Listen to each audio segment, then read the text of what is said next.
শ্রীপুরের পূর্বাঞ্চলের মানুষ আর কতদিন অপেক্ষা করবে?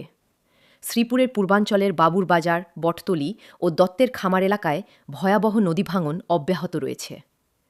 প্রতিদিন শত শত বিঘা আবাদি জমি নদীগর্ভে বিলীন হয়ে যাচ্ছে। কৃষকের বছরের পর বছরের ঘাম, ফসল, স্বপ্ন ও জীবিকা মুহূর্তেই নদীর স্রোতে হারিয়ে যাচ্ছে। অথচ এখনও কার্যকর কোনো প্রতিরোধমূলক ব্যবস্থা চোখে পড়ছে না। সবচেয়ে উদ্বেগের বিষয় হল, নদী এখন সরকারি বাঁধের রাস্তা থেকে মাত্র প্রায় ২০০ ফুট দূরে।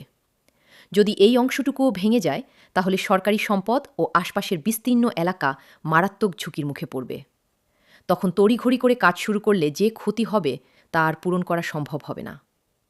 দীর্ঘদিন ধরে এলাকাবাসী মানববন্ধন, প্রতিবাদ, সংবাদ সম্মেলন ও বিভিন্ন মাধ্যমে দাবি জানিয়ে আসছেন।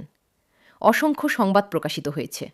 তবুও আজ পর্যন্ত দৃশ্যমান ও কার্যকর কোনো পদক্ষেপ নেওয়া হয়নি। এলাকায় কিছু জিও ব্যাগ এনে ফেলে রাখা হয়েছে, কিন্তু সেগুলো নদীতে না ফেলায় মানুষের মনে প্রশ্ন দেখা দিয়েছে। এসব কি শুধু দেখানোর জন্য, নাকি বাস্তবেই কাজ শুরু হবে? আমরা সংশ্লিষ্ট সংসদ সদস্য এবং পানি উন্নয়ন বোর্ডে দৃষ্টি আকর্ষণ করছি। জনগণের বারবার আহ্বানের পরও যদি সময়মতো কার্যকর উদ্যোগ গ্রহণ না করা হয়, তাহলে এই বিলম্বের কারণে যে ক্ষয়ক্ষতি হবে তার দায় এড়ানোর সুযোগ থাকবে না।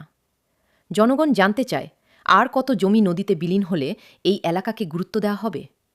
আমরা অবিলম্বে জরুরি ভিত্তিতে নদী শাসনের কাজ শুরু, জিও ব্যাগ নদীতে নিক্ষেপ এবং স্থায়ী প্রতিরক্ষা ব্যবস্থা গ্রহণের জোর দাবি জানাচ্ছি।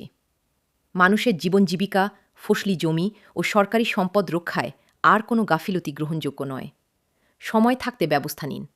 নদী অপেক্ষা করে না, কিন্তু অবহেলার মূল্য দিতে হয় পুরো জনপদকে।